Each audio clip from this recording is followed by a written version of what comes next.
Se você acha que o Ankalaev é um lutador com uma trocação fraca, um wrestling mediano e que será uma luta fácil para o Poatan, recomendo que você assista esse vídeo até o final, pois trarei algumas informações que podem abrir sua mente. Antes de comentar sobre essa luta, queria dizer que eu não tenho certeza se ela realmente vai acontecer, porém tem dois fatores que chamaram muito minha atenção. O primeiro é o fato do UFC 313, que vai ser realizado 8 de março, estar com card recheado de brasileiro. Geralmente quando isso ocorre é por conta que o headliner, ou seja, o cara que vai liderar o card, também é brasileiro. E nesse caso faz muito sentido ser o Poatan, já que vai encaixar exatamente com a data que ele queria voltar. Mas ele voltaria para lutar com quem? Essa é a questão. Na categoria dele só tem o Ankalaev como desafiante lógico, mas muitas pessoas estão falando que isso seria no período do Ramadã e não daria para ele lutar. E outro motivo que me fez acreditar muito que essa luta vai acontecer é o fato do Alex Poatan estar treinando com Caio Borralho, um lutador canhoto de estatura similar ao Ankalaev, com bom striking e com um wrestling bom também. Essas informações me fazem crer sim que essa luta será feita. E dito isso, bora pro vídeo. Vamos começar falando sobre o wrestling. O Ankalaev tem sim um wrestling bom, mas por conta dele ser da Rússia, principalmente do Daguestão, e ser do bonde do Khabib, digamos assim, o pessoal espera muito mais do wrestling dele, sendo que o jogo principal dele é a trocação, ele é um striking, mas isso não quer dizer que o wrestling dele seja ruim. A parte ruim mesmo do wrestling dele são as quedas. Ele não é um cara que tem uma queda muito boa, mas ainda assim é acima da média na categoria. Toda luta que ele tentou derrubar o adversário, ele conseguiu, mas nem sempre foi na primeira tentativa de queda. Geralmente a cada 3 quedas que ele tenta, uma ele consegue derrubar. Porém o perigo mora justamente quando ele derruba o adversário, que como eu disse, o jogo de queda dele não é muito bom, mas o jogo de controle e ground and pound é muito bom sim. O Ankalaev tem diversas lutas paradas por ground and pound antes do UFC e dentro do UFC também. Então, sabendo que o jogo de queda dele não é um ponto forte do wrestling dele, você deve estar pensando que o Alex Pereira está tranquilo em relação às quedas, porém não é verdade. O Poatan sim já foi derrubado por lutadores com quedas inferiores à do Ankalaev. E não estou nem fazendo referência àquela luta contra o Adesanya, porque foi em outra categoria e há bastante tempo atrás. O que eu quero usar como referência é a luta contra o polonês e contra o Jiri. Nessas duas lutas, ele foi quedado de maneira similar, cometendo o mesmo erro, tentando parar single leg com a guilhotina. Mas na última luta que alguém tentou quedar ele, que foi o próprio Jiri na revanche, ele já demonstrou uma evolução. Quando o Jiri tentou pressionar ele contra a grade, ele não tentou fazer a guilhotina. Ele parou os braços do Jiri, segurou, esperou e saiu no melhor momento. E temos que lembrar o quão forte, quão grande o Poatan é para a categoria. Eu não acho que o Poatan vai ser um cara que vai ser fácil de ser quedado, mesmo ele não tendo um histórico tão positivo. Mas o maior problema em si não é nem defender a queda, e sim o que ele fará quando ser quedado. O Ankalaev, ele não fica procurando por finalização.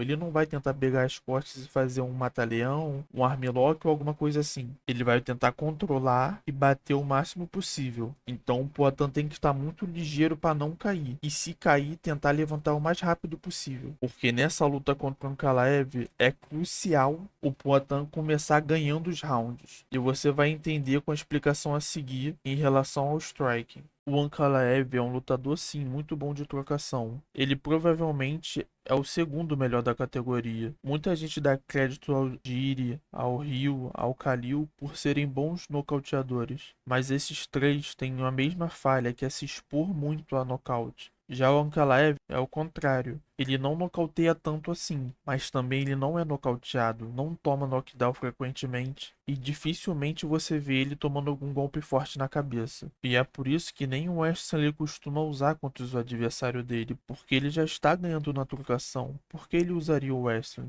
Mas com o Poatan vai ser diferente. Uma coisa é você usar esse teu striking contra o Anthony Smith, contra o Johnny Walker e contra o Rakit. O jeito que o Poatan troca é muito ruim pro jogo do Ankalaev. Eu vou explicar aqui em 3 etapas. O primeiro ponto é que o Ankalaev é um lutador que depende muito do contragolpe dele. Por ele ser um cara muito veloz, e é veloz mesmo, tá galera? Até mesmo mais que o Khalil, com a diferença que ele não cansa. Muitas das vezes ele era capaz de alcançar os adversários e machucar com essa cruzada. E isso abria espaço para ele também cruzar com a outra mão, com a mão de trás, e acabar causando knockdowns nos adversários. Mas porque essa arma não é muito útil contra o Poatan. Se vocês assistiram o vídeo onde eu comento sobre os pontos fortes do Poatan, vocês sabem que o Poatan é um cara muito sutil no movimento. E esse contragolpe do Ankalaev funciona majoritariamente contra lutadores que se estendem muito quando vão golpear. Porém, com o Poatan isso quase nunca acontece.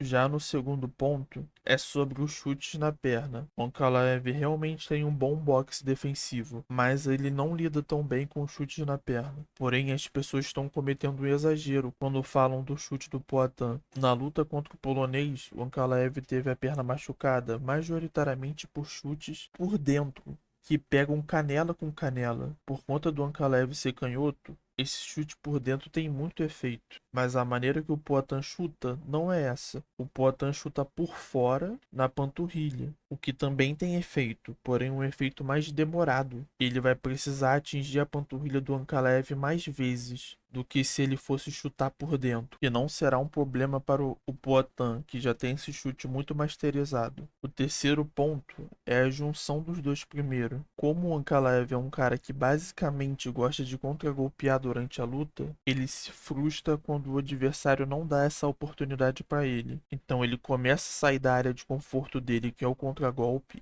e começa a ser mais agressivo na luta. E é nessa agressividade que ele vai se abrir e dar oportunidade para o Poatan contra-golpear e talvez até nocautear o Ankalaev. É por isso que eu citei lá atrás que é muito importante que o Poatan comece vencendo os rounds iniciais. O quanto antes ele conseguir ativar esse modo de desespero do Ankalaev, melhor a luta fica para ele. Porém, em contrapartida, quando o Ankalaev está tomando a pior na trocação, é aí que ele começa a usar muito o jogo de chão dele. Aliás, a lógica é simples. Se eu tô apanhando em pé, eu vou levar a luta pro chão. Ah, mas o que impede o Ankalaev a começar a procurar quedas logo no primeiro round? Então, galera, o problema do Ankalaev buscar quedas logo no primeiro round é que nesse momento da luta os dois lutadores estão muito fortes e com muita energia. Então é muito arriscado para o Ankalaev partir para cima do Poatan logo durante o primeiro round. Você encurtar a distância contra um cara com muito poder de nocaute, muito forte fisicamente igual o Poatan é muito arriscado. Então o Poatan tem que aproveitar ao máximo esses primeiros rounds para causar o máximo de dano possível no Ankalaev.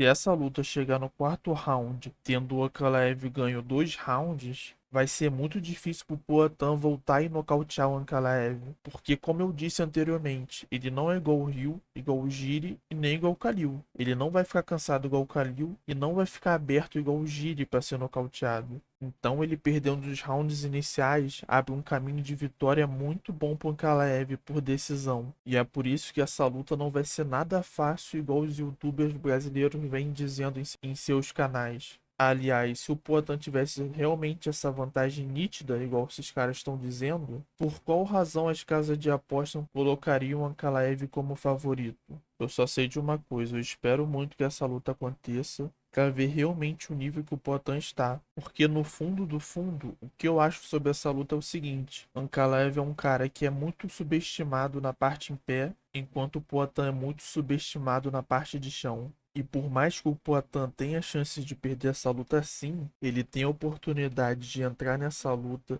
defender as quedas e nocautear o único cara que tem nível para desafiar ele nessa categoria. Só existe um cara que pode vencer o Poatan nessa categoria. E o nome dele é Magomed Ankalaev. Em contrapartida, só existe um cara que pode vencer a categoria inteira. E o nome dele é Alex Poatan Pereira. Então esse foi o vídeo, muito obrigado por assistir até aqui. Queria te pedir o seu like, que você se inscrevesse e se tiver um tempinho a mais, acompanhe outros vídeos que eu já postei no canal a respeito do próprio Poatan e também do Charles. Lembrando, galera, que eu tento ser o mais imparcial possível, até porque uma das razões por eu ter criado esse canal é justamente pela desonestidade desses YouTubers brasileiros. Boa parte desses canais evitam se comprometer com o público e até com os lutadores. Então, muitas das vezes eles dão uma opinião muito mais emocional do que racional, ao ponto que se você citar os pontos fortes dos lutadores adversários, eles acharem que você é hater do lutador brasileiro. Então foi isso, pessoal. Espero que tenham gostado do vídeo e até a próxima.